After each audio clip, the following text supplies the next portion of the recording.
Programang ito ay rated SPG. Striktong patnubay at gabay ng magulang ang kailangan. Maaaring may masiselang tema, lengguwahe, karahasan, sexual, horror o droga na hindi angkop sa mga bata.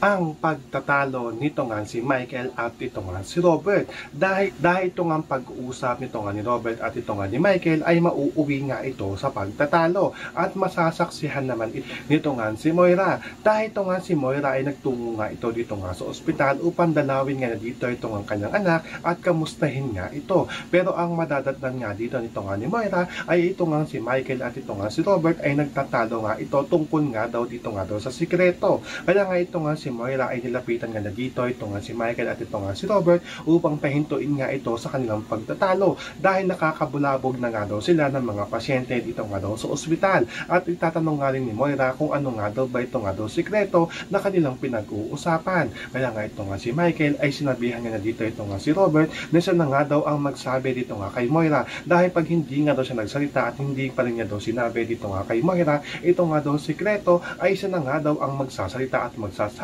dito nga daw sa kanyang asawa. Kaya nga ito nga si Moira ay naguguluhan nga ito kung anong sikreto nga daw ba ito nga daw kanilang sinasabi. So pakakaabangan nga natin dito kung aaminin na nga ba nito nga ni Robert dito nga sa kanyang asawa na ito nga si Moira ang sikreto nga nila nito nga si Michael. Yan ang ating mga pakakatutukan at pakakaabangan dito nga lang sa Abot Kamay na Pangarap.